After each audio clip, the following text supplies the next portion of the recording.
ஆண்டாள் திருக்கல்யாணம் பத்தி சுசித்ரா பாலசுப்ரமணியம் அவங்க தான் பேச இருக்கிறாங்க. ரொம்ப அழகா பெருமாளுடைய கதைகளை எல்லாம் ரொம்ப அழகா கச்சேரியாவே பண்ணக்கூடியவங்க அவங்க. கதா காலட்சேபமா ரொம்ப நல்லா பண்ணக்கூடியவங்க.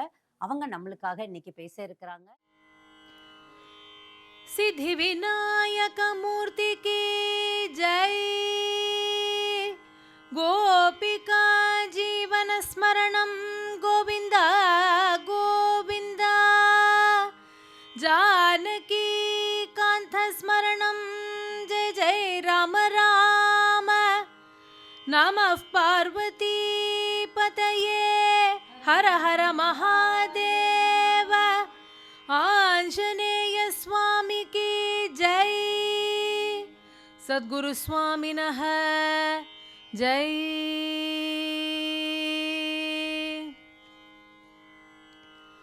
அருமாமரை உணராதலமரு சேவடி அடியார். அருமாமரை உணராதலமரு சேவடி அடியார். இருமாநிலம் இசை தோய்வுற இயலா நிலை வழி போய் திருமானிடர் இடை மாதர்கள் திகழ்வேல் விழி மகிழ. திருமானிகர் இடை மாதர்கள் திகழ்வேல் விழி மகிழ. வருமாதவன் விளையாடலை மறவாதென துளமே. வருமாதவன் விளையாடலை மறவாதென துளமே.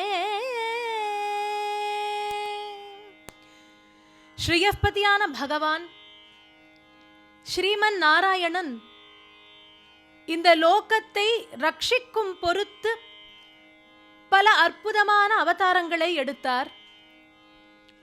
ஒவ்வொரு அவதாரத்திற்கும் பலவிதமான மேன்மைகள் உண்டு. அந்த விதத்துல பிராபல்யமான 2 அவதாரங்கள், ஒன்று ஸ்ரீராம அவதாரம், மற்றொன்று ஸ்ரீ கிருஷ்ண அவதாரம். கண்ணனுடைய லீலைகளுக்கு எல்லையே கிடையாது. அழகிலா விளையாட்டுடையார் என்று கண்ணனை பற்றி பெருமையாக சொல்வது உண்டு. அதேபோல் கண்ணன் ரொம்ப சின்ன குழந்தை தானே, அவனால என்ன பண்ணிட முடியும் அப்படின்னு நினைக்கிறவர்களுக்கெல்லாம் பெரியாழ்வார் அற்புதமான ஒரு பதில் சொல்கின்றார். சிறியேன் என்று என் இளஞ்சிங்கத்தை எண்ணாதேங்கிறார். என்னுடைய குழந்தை பார்க்க ஏதோ இத்துணுண்டா இருக்கானேன்னு யாரும் நினைக்க வேண்டாம். அந்த சிறுமையின் ஒரு பெருமை என்ன அப்படிங்கிறத மகாபலியிட்ட போய் கேளு சொல்லுவார் என்று பெரியாழ்வார் சொல்கின்றார். அப்படிப்பட்ட கண்ணனுக்கு உகந்தவளாக அந்த கண்ணனையே ஸ்மரித்து அந்த கண்ணனோடு ஐக்கியமான ஒரு பெருமை யாருக்கு அப்படின்னு பார்த்தால் கோதை என்று சொல்லக்கூடிய ஆண்டாளுக்கு. இந்த மார்கழி மாதம் இருக்கே, மாதவ மாதம் என்று பெயர். கண்ணன் சொல்லும் பொழுது மாதங்களில் நான் மார்கழியாக இருக்கின்றேன் அப்படின்னு சொல்றார். மாசானா மார்கஷீர் சோகம் அப்படின்னு சொல்றார். மாதங்களில் நான் மார்கழி. எத்தனை மாதங்கள் இருக்கு? தை மாசம் இருக்கு, அத்தனை கல்யாணங்கள் தை மாசத்துல உண்டு. சித்திர மாசம் வருஷ பருப்புன்னு சொல்றோம். ஆனா அந்த மாதத்தை எல்லாம் கண்ணன் எடுக்கவில்லை. இந்த மார்கழி மாதத்தையே தனக்கு உகந்த மாதமாக கண்ணன் தேர்ந்தெடுத்தார் என்றார். இந்த மாதத்தின் ஒரு பெருமை எப்பேற்பட்டதுங்கிறத நம்ம சொல்ல வேண்டாம். அந்த அளவுக்கு பெருமையான மாதம். நாம் எந்த ஒரு புண்ணிய காரியத்தை இந்த மாதத்தில் செய்தாலும் அதனுடைய பலன்கள் நமக்கு பன்மடங்கு பெருகுகின்றது. இந்த மார்கழிங்கிறது எதற்கு என்று பார்த்தால் பக்தி செலுத்துவதற்கு, பக்தி செய்வதற்கென்றே ஒரு மாதம். இந்த மாதம் முழுக்க நாம் பக்தியால் இறைவனை ஸ்மரித்து அவரை சரணடையும் பொழுது நமக்கு என்ன கிடைக்கின்றதுன்னு பார்த்தால் தை பிறந்தால் வழி பிறக்கின்றது. எவ்வளவு கஷ்டம் இருந்தாலும் இந்த மார்கழியில அந்த இறைவனை நாம் பிரார்த்திக்கும் பொழுது அதில் அத்தனை கஷ்டத்திலிருந்து நமக்கு ஒரு விமோசனமானதை இறைவன் தருகின்றான். அப்படிப்பட்ட இந்த மார்கழி மாதம் சைவமும் வைணவமும் கை கோத்துண்டு போற ஒரு மாதம். எப்படின்னு பார்த்தா, ஒரு பக்கம் சிவன் கோவில்ல பார்த்தா ஆருத்ரா தரிசன ஏற்பாடுகள் எல்லாம் அவ்வளவு அழகா கோலாகலமாக நடக்கும். மற்றொரு பக்கம் பெருமாள் கோவில்ல பார்த்தா பகல் 10 ரா 10 வைகுண்ட ஏகாதசி ஏற்பாடுகள் அற்புதமாக நிகழ்ந்து கொண்டே இருக்கும். இந்த பக்கம் பார்த்தா சிவன் கோவில்கள்ல திருவெம்பாவை பாராயணம் பயின்றிருக்கும். அந்த பக்கம் பெருமாள் கோவில்ல பார்த்தா திருப்பாவை பாராயணம் விசேஷமாக பயின்றிருக்கும்.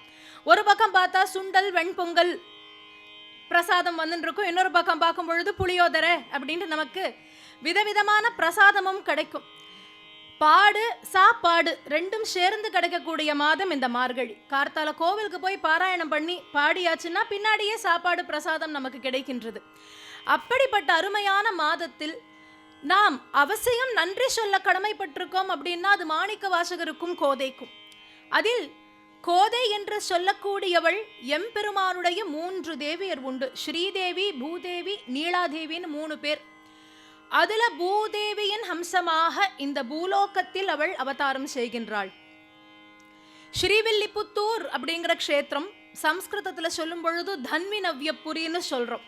தனுசு அப்படின்னா வில்லு. அந்த ஸ்ரீவில்லிபுத்தூர் அப்படிங்கிற க்ஷேத்திரத்துல பெரியாழ்வார்ங்கிற மகான் வாழ்ந்து வருகின்றார். ஸ்ரீவில்லிபுத்தூரின் பெருமையை பற்றி சொல்லும் பொழுதே கோதை பிறந்தவோர் கோவிந்தன் வாழும் ஊர், கோதை பிறந்தவோர் கோவிந்தன் வாழும் ஊர், சோதிமணி மாடம் தோன்றும் ஊர், நீதியால் நல்பக்தர் வாழும் ஊர், வில்லிபுத்தூர் வேத கோணூர், வில்லிபுத்தூர் வேத கோணூர், வேத கோணூர்.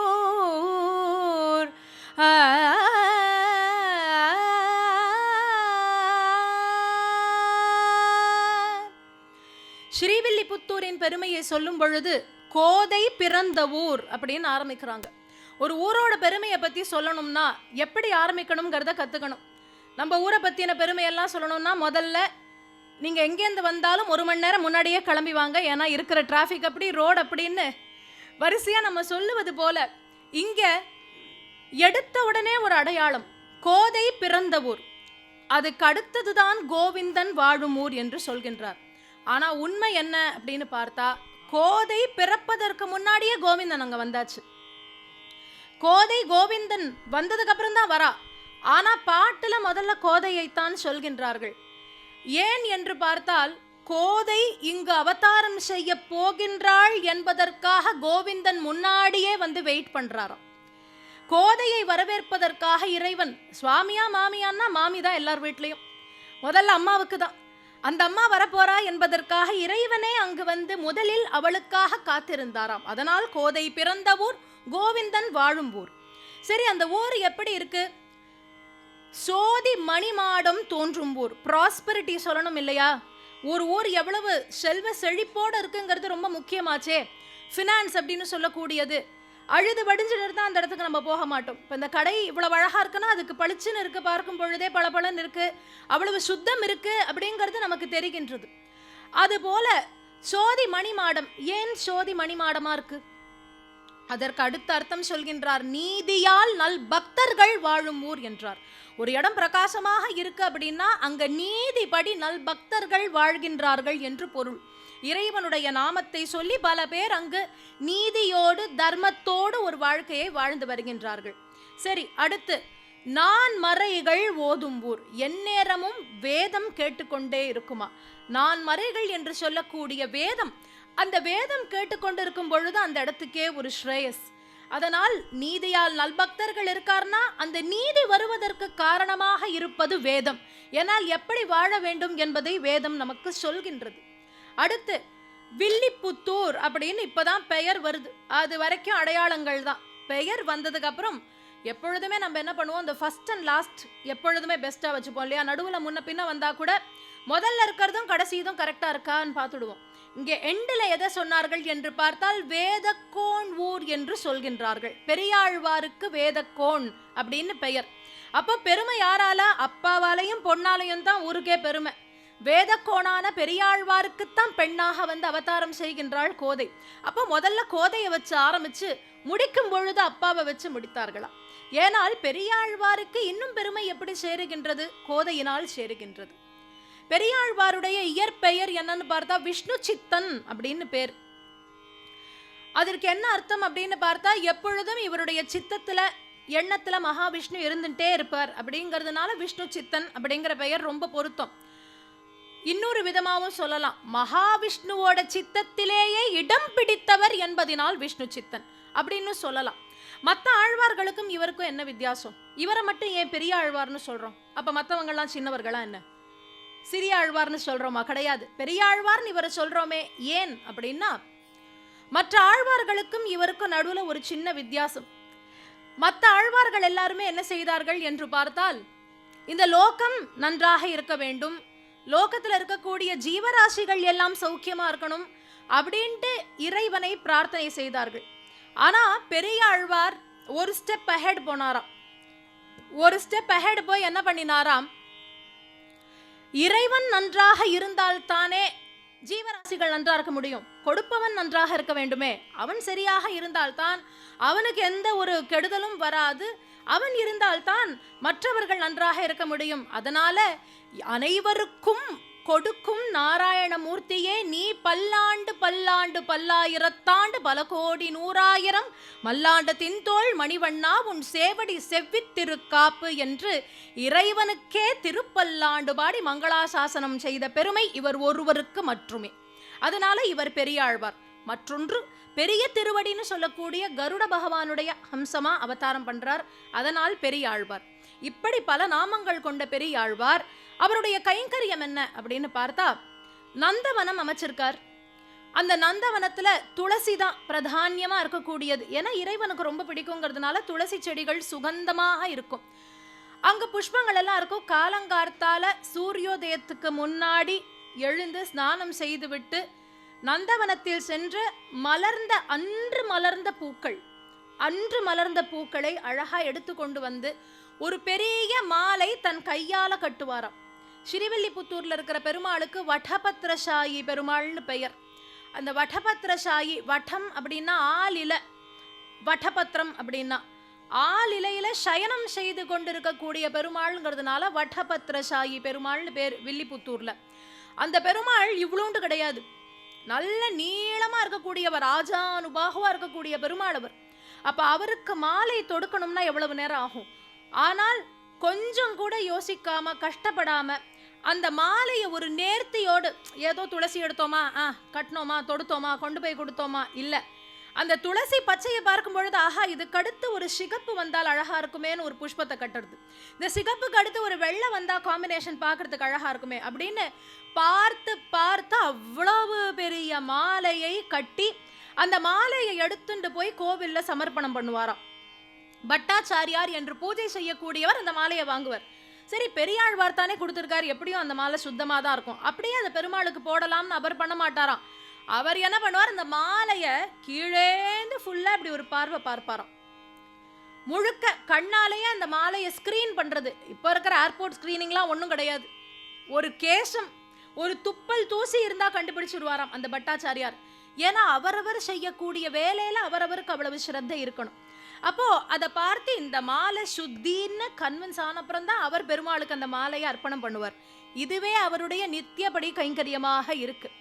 அந்த மாதிரி சமயத்துல இந்த நந்தவனத்தெல்லாம் சீர் செய்யறதுன்னு ஒன்று இருக்கு, வெட்டி விடுறது, ட்ரிம் பண்ணி விடுறது, அப்பதான் அது சரியா வளரும். அந்த மாதிரி நந்தவனம் சீரமைப்புக்கு போகும் பொழுது அங்க ஒரு குழந்தை அழற சத்தம் கேட்கறது, குவா குவா குவா குவான்னு ஒரு குழந்தை அழற சத்தம்.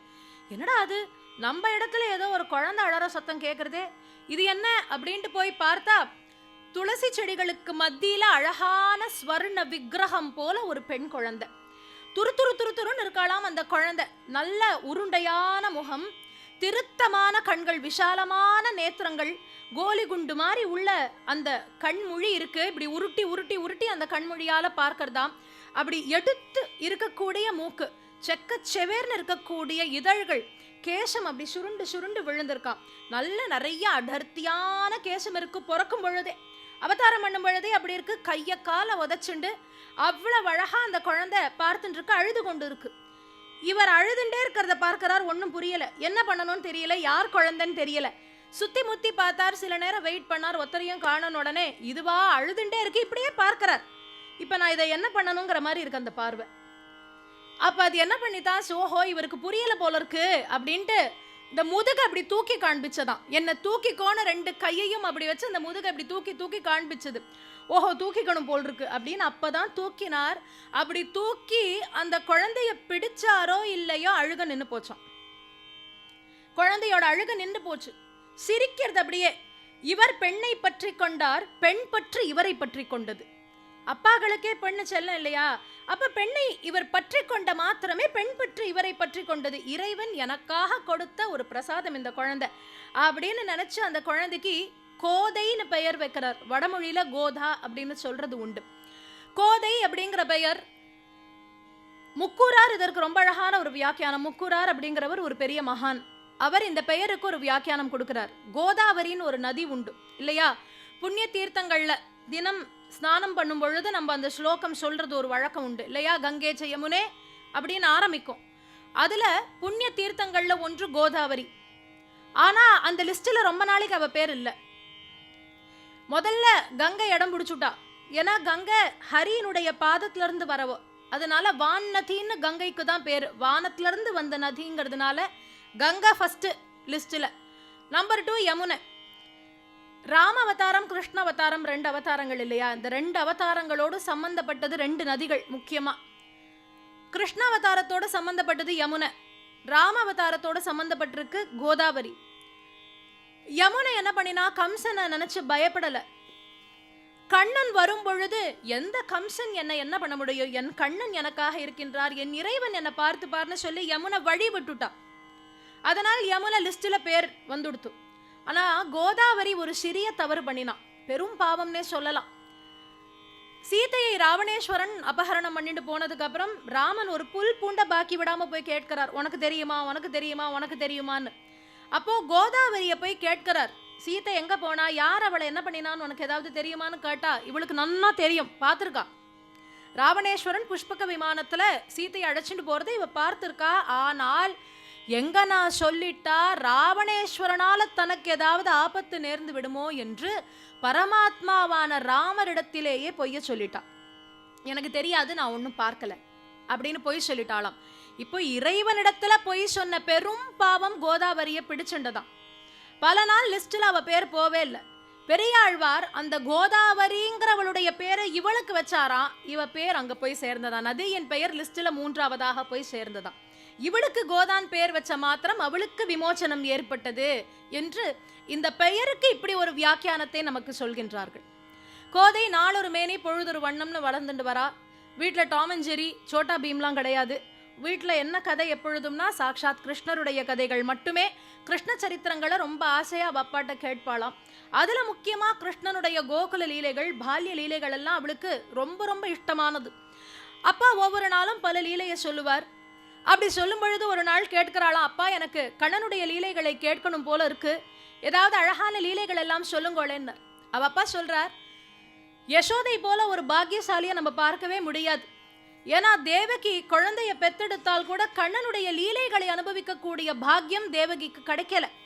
கண்ணனுடைய அத்தனை விஷமத்தையும், கண்ணனுடைய அத்தனை ஸ்பர்ஷத்தையும், எல்லாவற்றையும் அனுபவிக்கக்கூடிய ஒரு பெரும் பாக்கியம் யசோதைக்கு கிடைச்சது. அதனால தான் பாபநாசம் சிவன் அவர்கள் பாடல் எழுதும் பொழுதே எப்படி எழுதினார்? ஈரேழு புவனங்கள் படைத்தவனை, ஈரேழு புவனங்கள் படைத்தவனை, கையிலேந்தி சீராட்டி பாலூட்டி தாலாட்ட என்ன தவம் செய்தனை. ஈரேழு புவனங்கள் படைத்தவனை, கையிலேந்தி சீராட்டி பாலூட்டி தாலாட்ட என்ன தவம் செய்தனை. யசோதா எங்கும் நிறை பரபிரம்மம் அம்மா என்றழைக்க என்ன தவம் செய்தனை. பிரம்மனும் இந்திரனும் மனதில் பொறாமை கொள்ள, பிரம்மனும் இந்திரனும் மனதில் பொறாமை கொள்ள, உரலில் கட்டி வாய்ப்புத்தி கெஞ்ச வைத்தாய் கண்ணனை உரலில் கட்டி வாய்ப்புத்தி கெஞ்ச வைத்தாய் தாயே என்ன தவம் செய்தனை யசோதா எங்கும் நிறை பரபிரம்மம் அம்மா என்றழைக்க என்ன தவம் செய்தனை யசோதா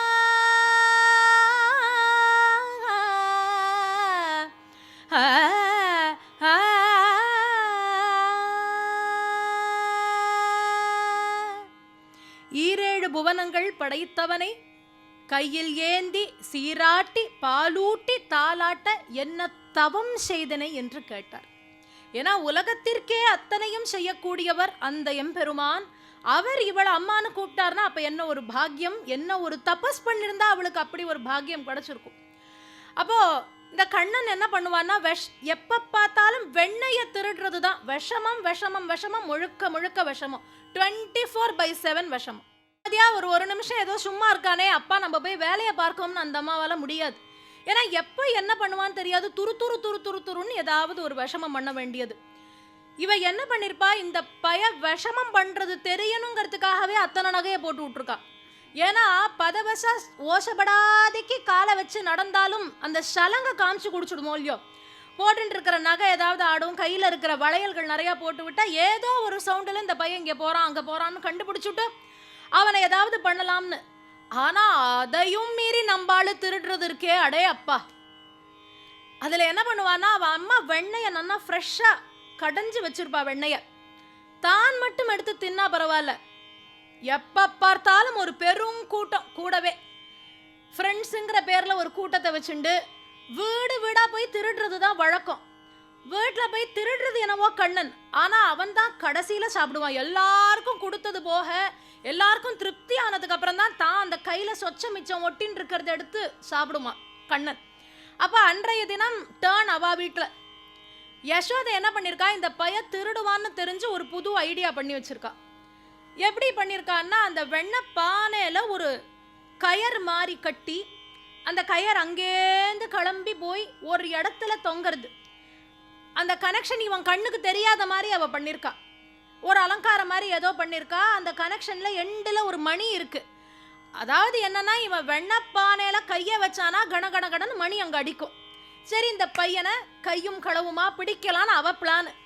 நம்பாள்கிட்ட அதெல்லாம் முடியுமா என்ன? அங்கேருந்து வந்தால் என்ன புதுசாக ஏதோ அலங்காரம் இருக்கே அப்படின்னு பார்க்குறான். அந்த அலங்காரத்தை பார்க்கும் பொழுது அப்படியே கனெக்ஷன் போகிறது தெரியறது. பார்த்துட்டான் மணி தொங்குறது. அந்த பையன், ஓஹோ அம்மா இப்படி ஒரு விசித்திரமாக ஏதோ நமக்கு பண்ணி வச்சிருக்கா போல் இருக்கு. அதனால என்ன பண்ணினான்னா நேராக போய் மணிகிட்ட பேசுறதான். தம்மா இவ்வளோண்டுனா இவ்வளோண்டு தான், தம்மா தூண்டு சொல்லுவோம் இல்லையா, அது மாதிரி இத்தினோண்டுக்கு இருக்கான் வழக்கு. அங்கேருந்து நேராக போய் அந்த மணிகிட்ட பேசுகிறானா. மணியே அப்படின்னு சொல்லு கிருஷ்ணா, நான் கேட்கறது நீ பண்ணி கொடுப்பியா? அவசியம், நீ கேட்டு நான் இல்லைன்னு சொல்லுவேனா? என்ன வேணும் சொல்லு, எதுவாக இருந்தாலும் பண்ணுறதுக்கு காத்துட்டு இருக்கேன் பிரபோ கிருஷ்ணா சொல்லுங்கிறது அந்த மணி. உடனே இது சொல்கிறது, இப்போ நான் வெண்ணையை திருட போகிறேன். சரி திருடு, நான் திருடுறதை நீ எங்கள் அம்மாட்ட காமிச்சு கொடுக்கக்கூடாது, எல்லாரும் சாப்பிடணும் சரியா? சாப்பிட்டு முடிக்கிற வரைக்கும், இந்த வெண்ணையை நாங்கள் திருடி முடிச்சு சாப்பிட்டு முடிக்கிற வரைக்கும் நீ அடித்து காமிச்சு கொடுக்க மாட்டேன் அப்படின்னு எனக்கு சத்தியம் பண்ணு. இந்த மணி என்ன பண்ணிட்டு, சரி கிருஷ்ணா சத்தியம், நான் அடித்து காமிச்சு கொடுக்க மாட்டேன் அப்படின்னு சத்தியம் பண்ணத்தான் மணி. சரின்னு கண்ணன் என்ன பண்ணுறான், உடனே வெண்ணப்பானை எடுத்தான். மணி அடிக்கலை. வெண்ணப்பானைக்குள்ளே கையை விட்டு வழிச்சு வழிச்சு கொஞ்சம் கொஞ்சமாக வழிச்சு ஒத்தொத்தருக்கா கொடுத்துட்டுருக்கான். இந்தா உனக்கு உனக்கு உனக்கு உனக்குன்னு எல்லாருக்கும் ஷேர் கொடுத்து முடிச்சாச்சு. கடைசியாக இத்தினூண்டு வெண்ணெய் பாக்கி இருக்குது. இப்படி எல்லாரையும் ஒரு பார்வை பார்த்துட்டு, எல்லாருக்கும் வந்து கொடுத்தா வெண்ணெய்? ஓ வந்து கொடுத்து, எல்லாருக்கும் திருப்தியாக இதை நான் சாப்பிட்டுட்டுமா? அடிக்குழம்பு ஆன பலம் சொல்லுவோம் இல்லையா, அந்த மாதிரி இத்தினூண்டுக்கு இருக்குது, இதை நான் சாப்பிட்டுட்டுமான்னு. சாப்பிடு கிருஷ்ணான்னு. உடனே என்ன பண்ணா, அந்த கையில் ஒட்டின்னு இருக்கிற சொச்சம் எல்லாத்தையும் ஒரு வழி வழிச்சு அப்படி கையில் எடுத்து வாயில வச்சானோ இல்லையோ, கண கண கண கண கண கணன்னு மணி அடிச்சதான். ஓடி வந்தா யசோத, கையும் களவுமா பிடிச்சா. கையில் களவாடிய வெண்ணெய், அதான் களவு, கையும் களவுமா பிடிக்கிறது. பயலே திருடுனியா, இதுக்கு தாண்டா நன்னா இன்னைக்கு மாட்டிண்டியா அப்படின்ட்டு இன்னைக்கு இருக்கு உனக்கு அப்படின்னா. கிருஷ்ணன் சொல்றான், எனக்கு எல்லாம் இருக்குன்னு தெரியும், ஆனால் ஒரு நிமிஷம் இரு, எப்படியோ தப்பிக்க முடியாது, மாட்டின்ட்டேன். எப்படி இன்னைக்கு ஓட முடியாது, ஆட முடியாது. ஒரே ஒரு நிமிஷம் எனக்கு ஒரு தெளிவுபடுத்திக்க வேண்டிய சமாச்சாரம் இருக்கு, கிளாரிஃபிகேஷன் இருக்கு, நான் அதை முடிச்சுட்டு வரேன்னு. சரி, நேரம் மணிக்கிட்ட போச்சு குடுகுடுன்னு. ஏ மணியே, மணி அடிச்சு காமிச்சு கொடுக்க மாட்டேன்னு சொல்லிவிட்டு இந்த மாதிரி எங்க அம்மாட்ட மாட்டி விட்டுட்டியே, இது நியாயமா? உனக்கு இது சரியா இருக்குமா? சத்திய பிரமாணம் பண்ணி கொடுத்துருக்க, சத்தியம் பண்ணிட்டு இந்த மாதிரி பண்ணிட்டியே, இது கொஞ்சமாவது தாங்குமான்னு கேட்டார், அடுக்குமான்னு கேட்டார். அப்ப அந்த மணி சொல்லித்தான், கிருஷ்ணா நீ வெண்ண பானைய தொட்ட அப்போ நான் அடிக்கல, மூடி எடுத்த அப்போ நான் அடிக்கல, உள்ளுக்குள்ள அத்தனை தர கையை விட்டு வழிச்சு வழிச்சு வழிச்சு எல்லாருக்கும் கொடுத்த அப்போ நான் அடிக்கல, அவ எல்லாம் சாப்பிட்டா அப்பவும் அடிக்கல, கடைசியா நீ ஒரு பெரும் வழி வழிச்சு உன் கையில இப்படி எடுத்தியே அப்ப கூட நான் அடிக்கல. உன் வாயில வச்ச உடனே என்னுடைய இயல்பு நான் அடிச்சுத்தானே ஆகணும், பகவானுக்கு நிவேதனம் ஆரச்ச மணி அடிச்சுத்தானே ஆகணும்.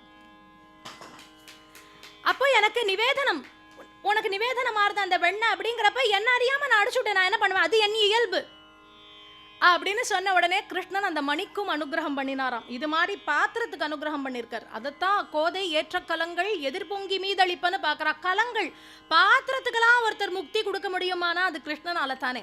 இந்த மாதிரி பல லீலைகளை கேட்டவளுக்கு என்ன ஆச்சுன்னார், கல்யாணம்னு ஒன்று பண்ணிண்டா கிருஷ்ணனைத்தான் பண்ணிக்கணுங்கிற எண்ணம் வந்துடுத்து. கண்ணன் மீது இருந்த அந்த அன்பு பக்தி எல்லையில்லாத காதலாக பெருகியதாம். எப்படி பாரதியார் பாடுகின்றார், காக்கை சிறகிரிலே நந்தலாலா அப்படின்னு பாடுவது போல தீக்குள் விரலை வைத்தால் நந்தலாலா நின்னை தீண்டும் இன்பம் தோன்றுதடான்னு பாடுகின்றார்.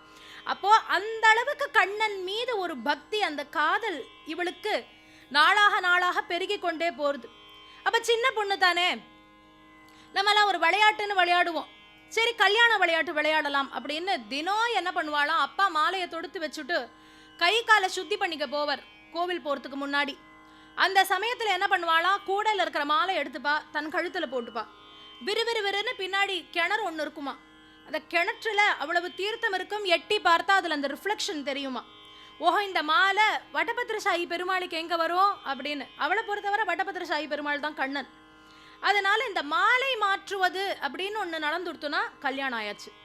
அப்ப நான் தினம் இந்த மாலையை மாத்திரம், இப்ப இந்த மாலையை கண்ணன் போட்டுப்பார், எனக்கு அவருக்கு கல்யாணம் ஆயாச்சு. இது அவளுடைய ஒரு எண்ணம். பல நாள் பண்ணினா ஒரு நாள் மாட்டிண்டா. ரொம்ப பேர் சொல்றது என்னன்னா, ஒரு நாள் தான் பண்ணினா அன்னைக்கே மாட்டிண்டா. கிடையாது, தினம் பண்ணுவா அந்த மாதிரி. ஒரே ஒரு நாள் மாட்டிண்டா அவ அப்பா கிட்ட. எப்படின்னா, அந்த மாலையை கொண்டு போய் கொடுத்த உடனே பட்டாச்சாரியார் பார்க்கிறார், அன்னைக்கு அதுல அவ்வளவு பெருசா ஒரு கேசம் நீளமா இருக்கு. முதல்ல அந்த ஊர்ல அவ்வளவு நீளமா யாருக்கும் கேசமே கிடையாது. அதோட பெரியாழ்வாருக்கு பார்த்த உடனே தெரிஞ்சு கொடுத்து இது கோதையுடைய கூந்தல் தான் அப்படிங்கிறது தெரியறது. அந்த மனம் அவருக்கு தெரியறது. ஏன்னா கோதைக்கு தலைவாரி பின்னுறது பூரா பெரியாழ்வார் தான். அதனால அவருக்கு அந்த டெக்ஸ்சர் பார்த்த உடனே தெரிஞ்சிருத்து நம்பாளோடது தான் அது அப்படின்ட்டு நேரா போய் கேட்டார் கோதைகிட்ட. கோதை மாலையை போட்டுண்டியான்னு கேட்டார். அவ சொல்லியிருக்கலாம், இது என்ன விளையாட்டா போச்சு, மாலையில முடி இருந்ததுன்னா ஏதோ தலை வாரச்சு கொள்றச்சு உதிரும், உதிர்ந்ததுலேருந்து ஒரு முடி போய் அதில் சிக்கிக்காதா, மாலையில ஏதோ காற்றுல போய் ஒட்டிக்கிறதுக்கெல்லாம் வழி இல்லையா, இது என்ன நான் கழுத்துல போட்டுண்டா தான் அந்த முடி அதில் போய் சேரணுமா அப்படிலாம் கேட்டிருக்கலாம். ஆனா அப்படி சொல்லலையா. ஆமாப்பா, இன்னைக்கு இல்லை தினம் பண்ணிட்டு இருக்கேன், தினம் மாலையை போட்டுப்பேன், ஏன்னா கண்ணனோட எனக்கு அது ஒரு விளையாட்டுப்பா, மாலை மாற்றி விளையாடுறது, கல்யாணம் கண்ணனோட அப்படின்ட்டு விளையாடுவேன்னா.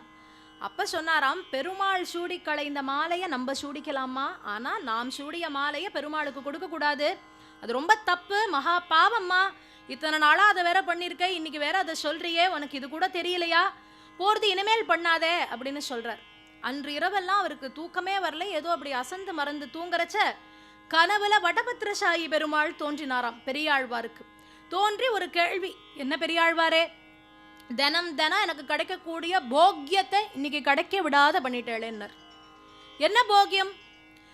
எத்தனை மாலைகள் இருந்தாலும் கோதையினுடைய நறுமணத்தோடு வரக்கூடிய அந்த மாலை எனக்கு கொடுக்கக்கூடிய சுகானுபவமே தனி. அந்த சுகத்தை இன்னைக்கு அனுபவிக்க முடியாத போயிடுத்து. அதோட இனிமேலும் அதை நீ பண்ணக்கூடாதுன்னு சொல்லிட்டேள். அப்படியெல்லாம் கிடையாது, போகட்டும், இன்று முதல், ஏன் எற்றைக்கும் 7 பிறவிக்கும்னு பின்னாடி அவ எழுதுறாளே, அது மாதிரி பெருமாள் சொல்லிட்டார், எற்றைக்கும் 7 பிறவிக்கும் அப்படின்னு சொல்றது போல இனிமேல் பட தினமும் கோதை சூடி களைந்த மாலையைத்தான் நான் தினமும் சூடிக்கொள்வேன் என்று பெருமாள் சொல்றார் வடபத்திரசாயி பெருமாள். அடுத்த நாள் கார்த்தால இவர் மாலையை எடுத்துட்டு போய் கோதை கழுத்துல மாட்டி அப்படி எடுத்துட்டு போய் கொடுக்கிறார். ஆச்சரியம் என்னன்னா, பட்டாச்சாரியார் கேட்கிறாராம், கோதை சூடிக்கலை இந்த மாலை தானேன்னு கேட்டாராம். ஏன்னா பகவான் அவர் கனவுலையும் போய் சொல்லியிருக்கார், ஊர் பெரியோர்கள் கனவுலையும் போய் சொல்லியிருக்கார். இல்லைன்னா நாளைக்கு வேற யாராவது என் கனவுல வந்து சொல்லியிருக்கா, இந்தாங்க நான் என் பொண்ணுக்கு போட்ட மாலையை பெருமாளுக்கு போடுங்கன்னு சொல்லிட்டா என்ன பண்றது? அதனால் அந்த பட்டாச்சாரியார் கேட்கிறார், கோதை சூடி களைந்து தானே கொடுத்துருக்கா? ஆமா. அன்று அந்த மாலையை அவள் சூடி களைந்ததை பெருமாளுக்கு அர்ப்பணம் செய்தார்கள். சூடி கொடுத்த சுடற்கொடிங்கிற திருநாமம் ஏற்படுகின்றது. இறைவனை பூ மாலையினால் ஆண்டாள் என்பதினால் ஆண்டாள்ங்கிற திருநாமமும் ஏற்படுகின்றது. இப்போ பூமாலையால ஆண்டு முடிச்சாச்சு. அடுத்து என்னன்னார், பாமாலையால ஆள இருக்கின்றாள். அவ அப்பாட்ட சொல்லிடுறா, அல்ப மனுஷனுக்கு இந்த சரீரத்தை அர்ப்பணம் பண்ண மாட்டேன், சரீரம் எண்ணம் எல்லாமே அந்த இறைவனுக்குத்தான். அதனால நான் கண்ணனை கல்யாணம் பண்ணிக்கிறதுக்கு எனக்கு ஒரு வழி சொல்லணும் என்று கேட்ட பொழுது பெரியாழ்வார் சொன்ன யுக்தி தான் காத்யாயனி விரதம் அப்படின்னு சொல்லக்கூடியது. மதுரா பிருந்தாவன் பிரதேசங்கள்ல அங்கு இருக்கக்கூடிய கோபஸ்திரீகள் கண்ணனை அடைவதற்காக இருந்த விரதம் இந்த காத்யாயனி விரதம்ங்கிறது. அந்த ஊர்லலாம் எப்படின்னா தனுர் மாசம்னு இதுக்கு ஏன் பேர் தெரியுமா? மார்கழிக்கு தனுர் மாசம்னு ஒரு பேர் உண்டு. விளையாட்டா சொல்லுவோம், நம்ம எல்லாம் கார்த்தால ஒரு 4-5 மணிக்கு நம்மளெல்லாம் பார்த்தா தனுஷு மாதிரி வளைஞ்சு அப்படி படுத்துன்னு இருப்போம், குளிர் தாங்காம வில்லு மாதிரி அப்படி வளைஞ்சிருப்போம், வளைஞ்சு இப்படி கையை வச்சு தூங்கிட்டு இருப்போம் நம்ம எல்லாம். அதனாலேயே அதுக்கு தனுர் மாசம்னு பேரு. சவுத்துலேயே எப்படி இருக்குன்னா நார்த் கேட்கவே வேண்டாம். மதுரா பிருந்தாவன்லாம் விரைச்சே போயிடும் குளிர். ஆனால் இந்த காத்யாயனி விரதம் கோபஸ்திரீகள் சூரியோதயத்துக்கு முன்னாடி இருக்க ஆரம்பிக்கணும். சூரியோதயத்துக்கு முன்னாடி போய் யமுனையில ஸ்நானம் பண்ணணும். அப்ப பெண்கள் தனியாக போக முடியாது இல்லையா? அந்த நேரத்துல பெண்கள் தனியா போனா கஷ்டம். அப்ப துணைக்கு ஆண்மார்கள் போகணும். எந்த ஆண்மார்களும் எழுந்துக்கிறதாவே இல்லை, எல்லாம் வில்லு போல வளைஞ்சு கொரட்டை விட்டு சரியான தூக்கம். இந்த பெண்களுக்கெல்லாம் கடைசியில ரக்ஷகனாக யார் வராருன்னு பார்த்தா பகவான் கிருஷ்ணனே வராராம். அப்ப இந்த பெண்கள் அவர்கள் கணவன் சொன்னதுக்காக கிடையாது, கண்ணனை தரிசிப்பதற்காகவும் கண்ணனோடு இருப்பதற்காகவும் இந்த காத்யாயனி விரதமானதை இருக்கா. நீயும் அதை இருன்னு சொல்றார். அப்போ மார்கழி மாதத்துல அந்த விரதத்தை அவ இருக்க ஆரம்பிக்கிறா. திருப்பாவையே அதற்கு சாட்சி. முதல் திருப்பாவை பாடும் பொழுதே மார்கழி திங்கள் மதி நிறைந்த நன்னாளாள் நீராட போதுவீர் போதுமினோர் நேரிழையீர் சீர்மல்குமாய் பாடி செல்வச் சிறுமீர்கள் கூர்வேல் கொடுந்தொழிலன் நந்த கோபன் குமரன் ஏறாந்த கன்னி யசோதை இளஞ்சிங்கம் கார்மேனி செங்கண் கதிர்மதியம் போல் முகத்தான் நாராயணனே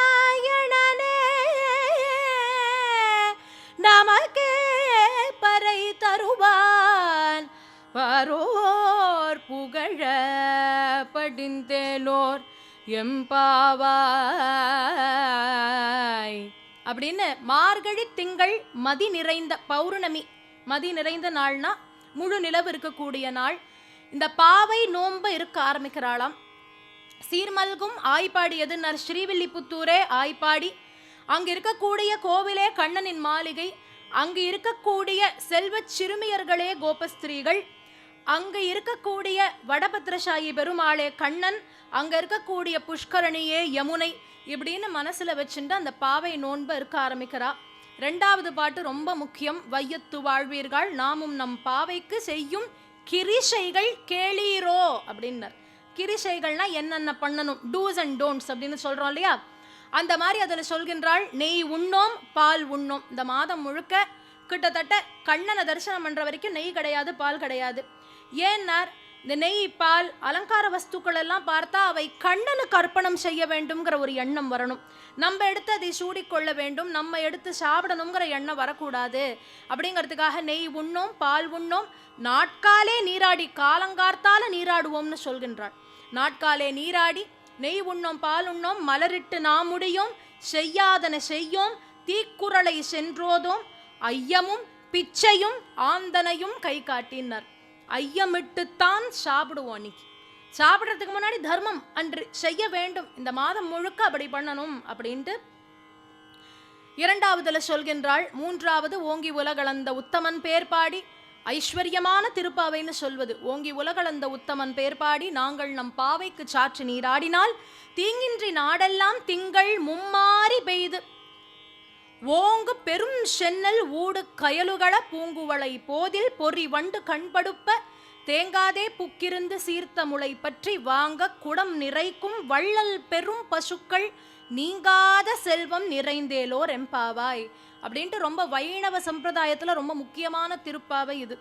எந்த ஒரு சத்காரியம் செய்தாலும் அப்போ இந்த திருப்பாவையை சொல்லித்தான், ஒரு தாம்பூலம் கொடுக்கறதோ எது பண்றதா இருந்தாலும் கௌரவம் செய்வதோ இந்த திருப்பாவையை சொல்லித்தான் பண்ணுவார்கள்.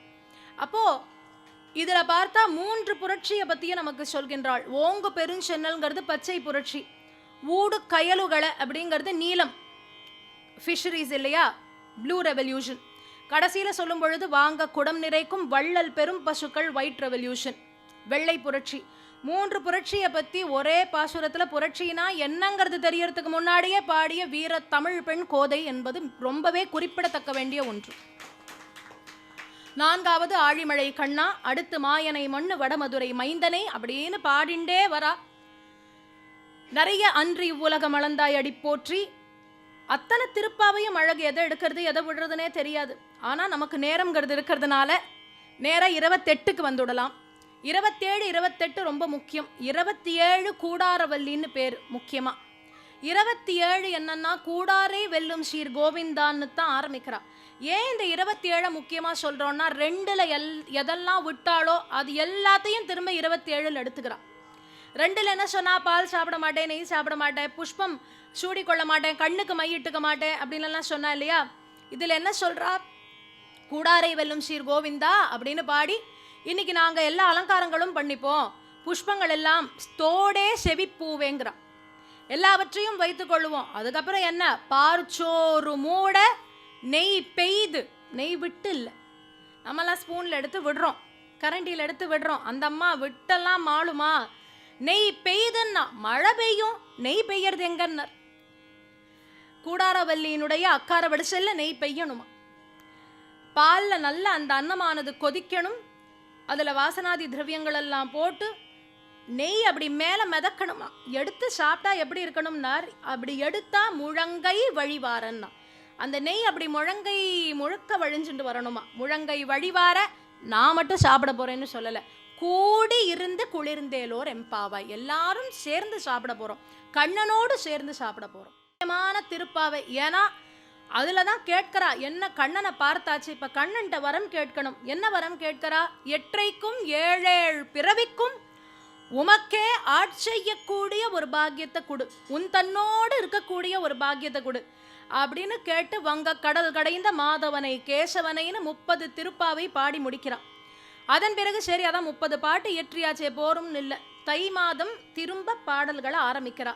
அதற்கு நாச்சியார் திருமொழின்னு பேரு. ஆரம்பிக்கும் பொழுதே தையொரு திங்களில்னு தான் ஆரம்பம். முதல் திருமொழியை தையொரு திங்களில், மார்கழி முடிஞ்சு தை மாசம் இதை பாட ஆரம்பிச்சிருக்காவ.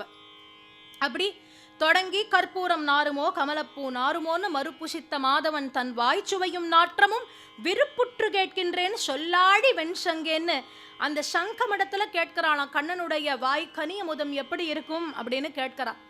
அதுல முக்கியமா தோழி இடத்துல கல்யாண கனவை பத்தி சொல்றா. வாரணம் 1000 சூழ வலம் செய்து நாரணன் நம்பி நடக்கின்றான் என்னெதிர் பூரண பொற்குடம் வைத்து புறமெங்கும் தோரணம் நாட்ட கனா கண்டேன் அப்படின்னு. கல்யாணம் எப்படி ஏற்பாடுன்னா இங்கே ஓரளவு பார்த்துட்டேன்னா உங்களுக்கு புரிஞ்சிடும் அந்த கல்யாண ஏற்பாடுகள் அங்கே எப்படி பண்ணியிருப்பான்னு. வார்த்தைகள் ரொம்ப முக்கியம். ஒரு மாப்பிள்ளையை பற்றி சொல்லும் பொழுது பெற்றோர்கள் உடனே டிக் மார்க் கொடுக்கணும்னா அதுக்கேற்ற மாதிரி ஆரம்பிக்கணும் இல்லையா. பையன் என்ன பண்ணுறான்னு சொல்கிறது, இவ என்ன அழகா வார்த்தையை சொல்லியிருக்கா, வாரணம் 1000னா 1000 யானை இருக்குன்னா அப்போ அவன் எப்பேற்பட்டவனா இருக்கணும். ஐஸ்வர்யம், அட்மினிஸ்ட்ரேஷன், வீரம் எல்லாமே சிறந்திருந்தா தானே. ஒரு யானையை கண்ட்ரோல் பண்றதுங்கிறது அவ்வளவு கஷ்டம். 1000 யானை ஒருத்தர்கிட்ட இருக்குன்னா அப்ப அவன் எப்பேற்பட்டவன். அந்த வார்த்தை என்ன அழகு, வாரணம் 1000 சூழ வலம் செய்து நாரணன் நம்பி என் முன்னாடி வந்தார், பூரண பொற்குடம் வச்சு வரவேற்கிறோம் அப்படின்னு சொல்லி அடுத்து நாளை வதுவை மனம் என்று நாளிட்டு பாளை கமுகு பரிசுடை பந்தல் கீழ் கோளரி மாதவன் கோவிந்தன் என்பார் ஒரு காளை புகத கனா கண்டேன் தோழி அடுத்து இந்திரன் உள்ளிட்ட தேவர் குழாம் எல்லாம் வந்திருந்து என்னை மகட்பேசி மந்திரித்து மந்திர கோடுடுத்தி மணமாலை அந்தரி சூட்ட கனா கண்டேன் தோழி. அந்தரி ரொம்ப முக்கியம் மணமாலைக்கு, நாத்தனார் இல்லையா அந்த அம்மா, அதனால அவதான் மணமாலை சூட்டினா. மந்திர கோடு மடிசார் கட்டி விடணுமா. விறுவிறுன்னு போனா அந்தரி. உள்ள போனவ 2 நிமிஷத்துல வெளில வந்தாளாம். என்னாச்சுன்னா, இல்ல எனக்கு வைஷ்ணவா மடிசார் கட்ட தெரியாது, ஸ்மார்த்தா மடிசார் தான் தெரியும் அப்படின்னு உடனே கடைசியில பெரியாழ்வாருடைய மனைவி பத்மாவதியானவள் அவளுக்கு மடிசார் கட்டி விடுறான்னு சொல்றது உண்டு. மந்திர கோடுடுத்தி மணமாலை அந்தரி சூட்ட கனா கண்டேன் தோழி, நாள் திசை தீர்த்தம் கொணர்ந்து நனி நல்கி பார்ப்பன சிட்டர்கள் பல்லார் எடுத்தேத்தி பூப்புனை கன்னி புனிதனோடு என்று என்னை காப்பு நான் கட்ட கனா கண்டேன் தோழி நான். கதிரொளி தீபம் கலசமுடன் ஏந்தி சதிர் இளம் மங்கையர் தாம் எதிர்வந்து மதுரையார் மன்னன் அடிநிலை தொட்டெங்கும் அதிர புகுத கனா கண்டேன். மத்தளம் கொட்ட வரி சங்கம் நின்றூத முத்துடை தாமம் நிறை தாழ்ந்த பந்தல் கீழ் மைத்துணன் நம்பி மதுசூதனன் வந்தெம்மை கைத்தலம் பற்ற கனா கண்டேன் தோழி நான்.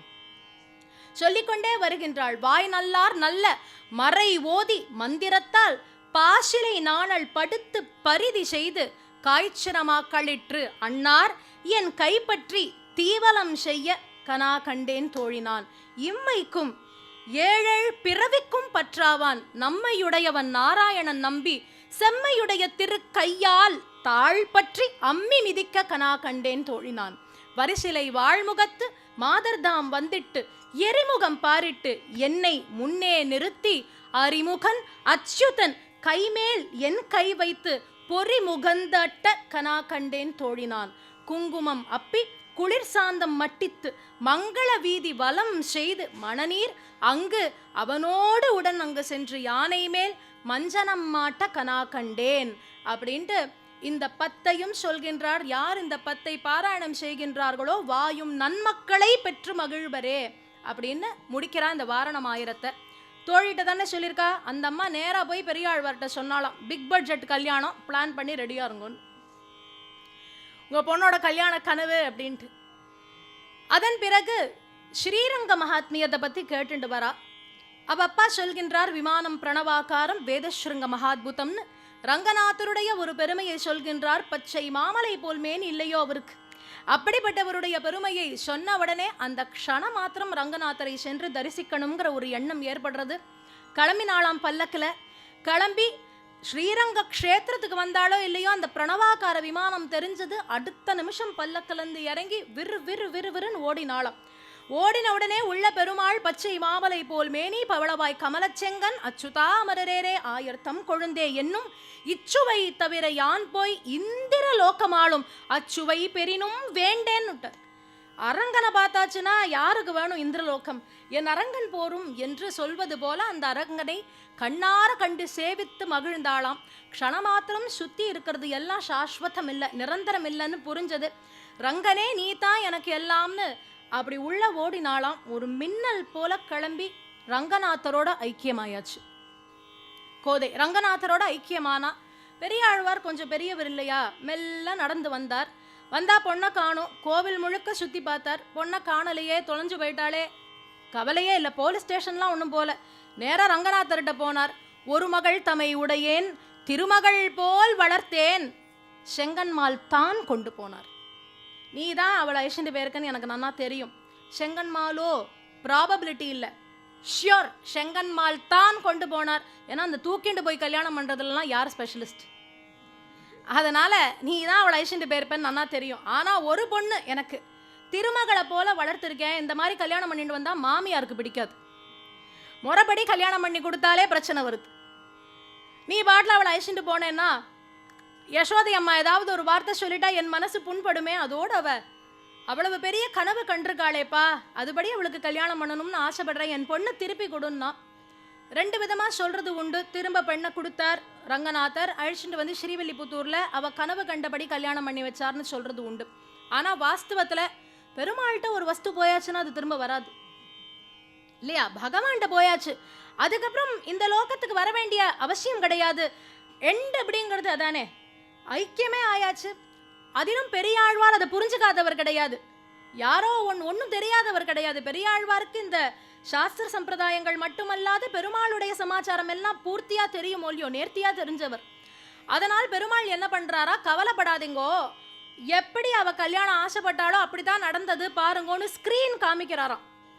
வீடியோ, கல்யாண வீடியோவை முதல்ல காண்பிச்சவர் பெருமாள். அப்ப சொல்றார், வாஸ்துவம் தான் இருந்தாலும் எனக்கு ஒரு பொண்ணு இல்லையா, நான் அவளை பிரிஞ்சு இருக்கிறது சமயத்துல ஒரு அக்ஞானம் அடிக்கிறதேன்னர். கவலைப்படாதீங்கோ, இதே கல்யாண கோலத்தோடு நாங்க ஸ்ரீவில்லிபுத்தூருக்கு வரோன்னர்.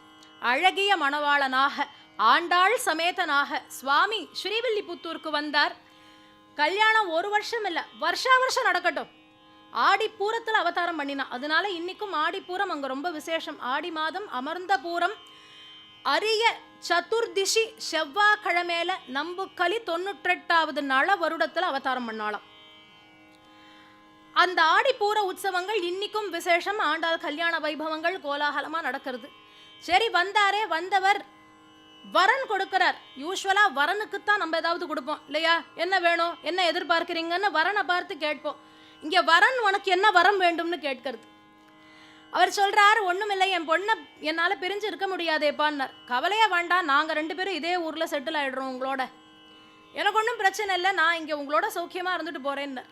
அதன் பிறகு பெரியாழ்வாருக்கு ஏகாசனம் கொடுக்கிறார். ஒரு பெண்ணை ஒருத்தர் வளர்த்து கொடுக்கிறார்னா அவளுக்கு எந்த அளவுக்கு மரியாதை கொடுக்கணுங்கிறத இந்த சரித்திரங்கள்ல இருந்து நம்ம தெரிஞ்சுக்கணும்.